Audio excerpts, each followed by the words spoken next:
बेटा start with new topic that is forensic accounting. अब forensic accounting में क्या है, तो पहले तो है मीनिंग।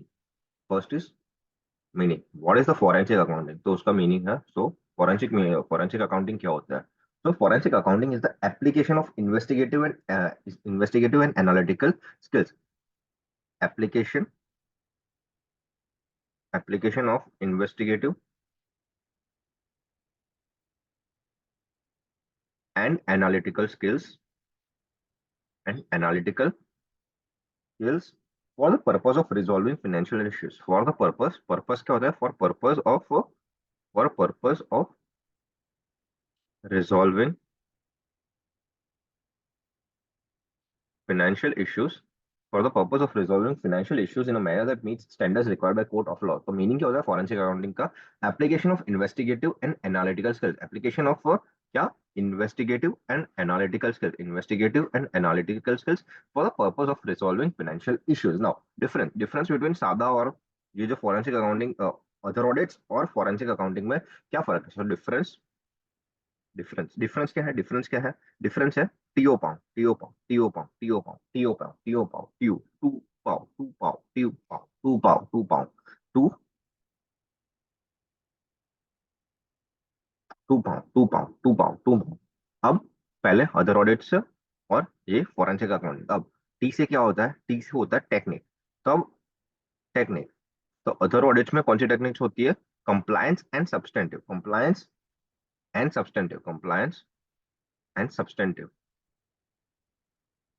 मतलब ऊपर ऊपर से सैंपल लेके वो करता है, वो अदर ऑडिट में होता है। फाइनेंशियल अकाउंटिंग में इन डेप्थ जाके अपन करते हैं। सो इन डेप्थ जाके अपन अपना इन्वेस्टिगेशन करता है। सो इन डेप्थ चेकिंग करता है ना। उसे उसे आ जाता है ऑब्जेक्टिव। ऑब्जेक्टिव क्या है? अदर ऑडिट्स का होता है ट्रू एंड फेयर व्यू देना, ट्रू एंड फेयर व्यू देना। और अपना इसमें होता है whether fraud has actually occurred or not, whether whether fraud has actually occurred or not, वो देखने के लिए अपना ऑब्जेक्टिव होता है। फिर period, other audits accounting period के लिए होती है, और फाइनेंशियल अकाउंट फॉरेंसिक अकाउंटिंग में ऐसा कोई लिमिटेशन नहीं है। So no such limitations. फिर नो सच लिमिटेशंस। फिर ये सब ना जाता है, अगर कोई एडवर्स फाइंडिंग्स, तो उसका अपन क्या करते हैं? तो अगर कोई एडवर्स फाइंडिंग्स मिले तो यहाँ पे अपन क्वालिफाइड ओपिनियन दे देते हैं। और यहाँ पे अपने जो फॉरेंसिक अकाउंटिंग करते हैं तो उसमें तो legal determination of fraud impact, तो फ्रॉड का क्या इम्पैक्ट होगा उसका लीगल डिटर्मिनेशन करते हैं। सो फ्रॉड इम्पैक्ट का लीगल डिटर्मिनेशन करते हैं। फ्रॉड इम्पैक्ट लीगल डिटर्मिनेशन, तो ये देख लेते हैं। और लास्ट है वेरिफिकेशन ऑफ स्टॉक और provisions etcetera. Verification of stocks और प्रोविजंस एक्सेट्रा। तो अब इसमें रिलाइज ऑन मैनेजमेंट। तो अपना जो अदर ऑडिट होता है उसमें अपन मैनेजमेंट पे रिलाई करते हैं। सो मैनेजमेंट जो भी देता है उस पर अपन रिलाई कर देते हैं। तो मैनेजमेंट रिप्रेजेंटेशन जो भी है, रिलाइज ऑन मैनेजमेंट रिप्रेजेंटेशन। तो ऑडिट किस पे की जाती है? मैनेजमेंट जो भी रिप्रेजेंटेशन देता है उसके ऊपर अपन ऑडिट करते हैं। सो अपन मैनेजमेंट के रिप्रेजेंटेशन पे रिलाई कर लेते हैं। और यहाँ पे जो अपना फॉरेंसिक अकाउंटिंग है वहां पे अपन इंडिपेंडेंट वेरिफिकेशन करते हैं। So independent verification takes place. Now of balance sheet items दूसरा एक पॉइंट है, बट वो इतना इंपॉर्टेंट नहीं है। तो ये पांच ही अपने याद करते हैं। तो डिफरेंस क्या है? टीओ पाओ टू पाओ टू पाओ टू पाओ टू पाओ टू पाओ टू technique, objective, period, adverse finding and verification of stocks and provisions. Other audit में क्या होता है? कंप्लायंस एंड सब्सटेंटिव प्रोसीजर होता है, यहाँ पे इन डेप्थ होता है। फिर objective true and fair view देना है, यहाँ पे weather fraud has occurred or not. फिर पीरियड कौन सा? Accounting period. यहाँ पे कोई ऐसा लिमिटेशन नहीं है कि इसी पीरियड के लिए की जाती है फॉरेंसिक अकाउंटिंग। अगर कोई एडवर्स फाइंडिंग मिले तो यहाँ पे क्वालिफाइड ओपिनियन देते हैं, यहाँ पे फ्रॉड का इंपैक्ट देते हैं और लीगल डिटर्मिनेशन चेक करता है। वेरिफिकेशन ऑफ स्टॉक और provisions relies on management representation, यहाँ पे इंडिपेंडेंट वेरिफिकेशन की जाती है। Now forensic accounting services. अब अपना तीसरा आंसर आ जाता है फॉरेंसिक अकाउंटिंग सर्विसेज। तो कौन कौन सी सर्विसेज अपना फॉरेंसिक अकाउंटिंग देता है? So forensic professional can be engage in public practice or employed by organization. तो so forensic accounting services rendered by forensic professionals are, कौन सी सर्विसेज है? तो फास्टर सर्विसेज है। Faster faster faster faster faster services है। तो F में पहला तो है फाइनेंशियल स्टेटमेंट का मैनिपुलेशन अगर कोई हुआ तो उसको ढूंढना, फाइनेंशियल स्टेटमेंट मैनिपुलेशन को ढूंढना, फाइनेंशियल स्टेटमेंट मैनिपुलेशन को ढूंढना। फिर आ जाता है फंड डाइवर्जन या फिर असेट ट्रेसिंग। फंड डाइवर्जन अगर कुछ हुआ है तो उसको ढूंढ लेना, फंड डाइवर्जन, फंड डाइवर्जन। फिर ए से आ जाता है anti money laundering, anti money laundering, anti money laundering. S से आ जाता है suspicious transaction under IBC, suspicious transactions under IBC, suspicious transactions under IBC. फिर टी से आ जाता है tax evasion, tax evasion, tax evasion. फिर ई से आ जाता है एस्टिमेट्स ऑफ लॉस और डैमेजेस, एस्टिमेट्स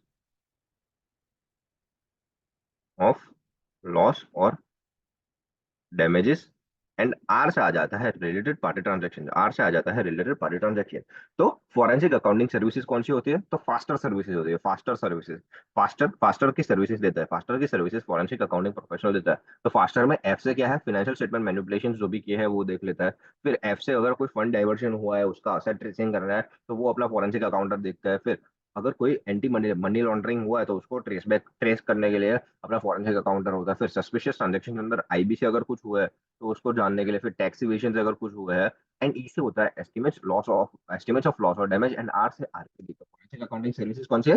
फास्टर सर्विसेज है, फास्टर सर्विसेज है, फास्टर सर्विसेज है, फास्टर सर्विसेज है। तो फॉरेंसिक अकाउंटिंग सर्विसेज हो गया एफ से फाइनेंशियल स्टेटमेंट मैनिपुलेशन, एफ से फंड डाइवर्जन, ए से एंटी मनी लॉन्ड्रिंग, फिर एस से suspicious transaction under IBC, T से टैक्स इवेशन, ई से एस्टिमेट्स ऑफ लॉस और डैमेजेस, एंड आर से RPD.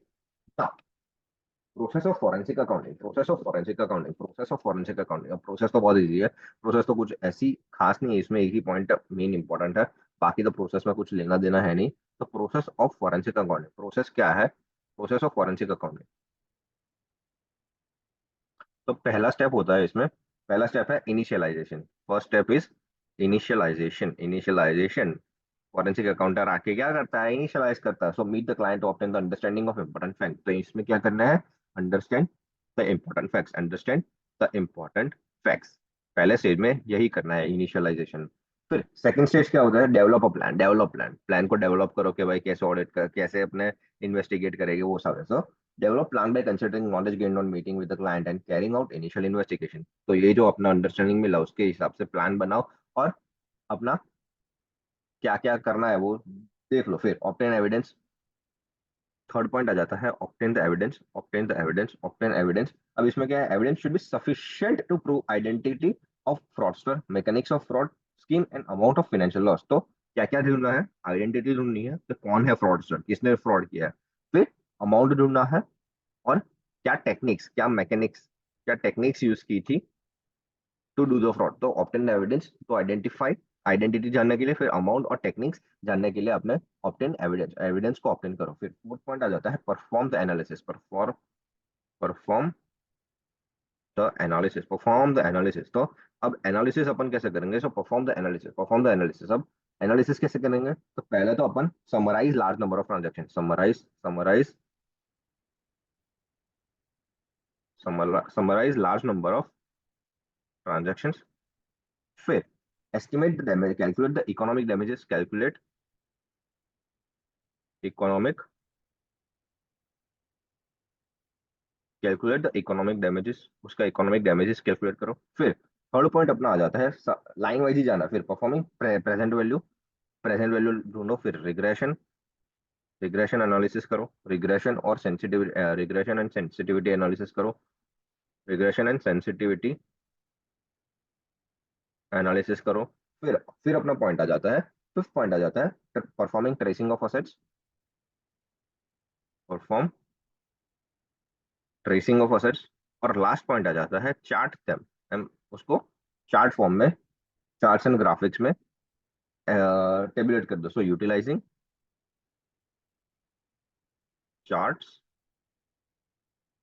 And graphics to explain the analysis, to explain analysis.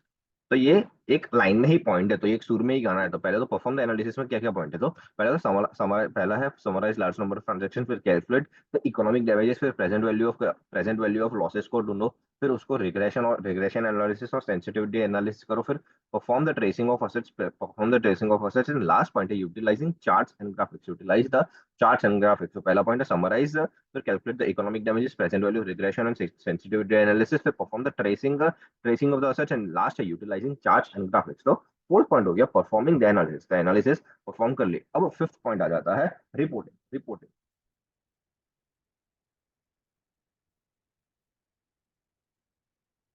अब reporting में क्या है, तो issuing report is a final step. So inform detailing about the fraudulent activity, तो क्या क्या रिपोर्ट करना है, तो फ्रॉडुलेंट एक्टिविटी क्या क्या हुई है, फ्रॉडुलेंट एक्टिविटी के बारे में बताओ।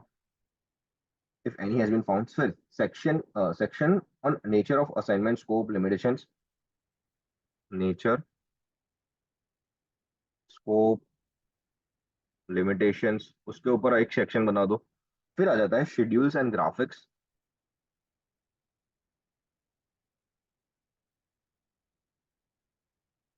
schedules and graphics to properly support and explain the findings and how the fraudster set up the fraud scheme.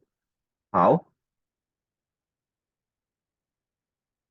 fraudster set up the fraud scheme, तो उसका अपना को रिपोर्टिंग करना है। तो जो अपने ऊपर आइडेंटिफाई किया ना उसके हिसाब से ही अपन को, और जो एविडेंस इकट्ठा किया है ना उसके हिसाब से ही रिपोर्टिंग करनी है। और लास्ट पॉइंट आ जाता है कोर्ट प्रोसीडिंग्स। कोर्ट प्रोसीडिंग मतलब जो भी अब इम्पैक्ट जो फ्रॉड मिल गया है, अब उसका कोर्ट में ले जाके क्या क्या दस्तूर होगा वो इसमें बता दो। तो प्रोसेस ऑफ फॉरेंसिक अकाउंटिंग है, process of forensic accounting,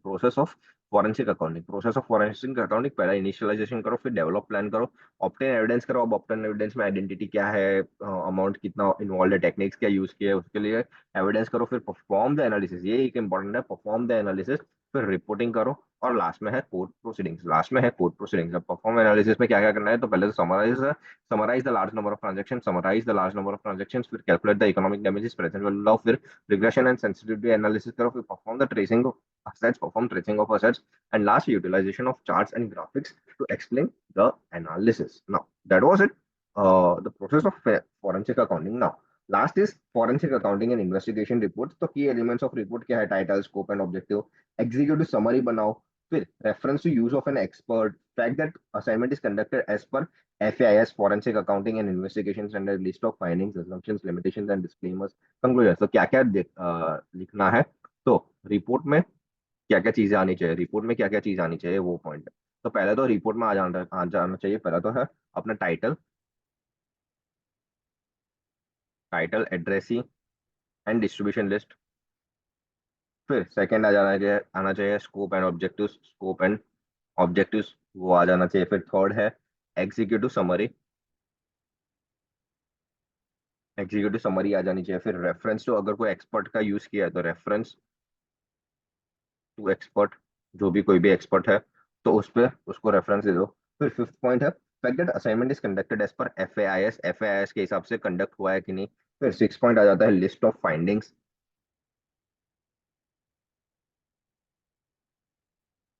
seventh point आ जाता है assumptions, limitation and disclosures,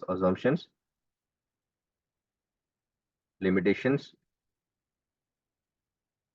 and disclosures.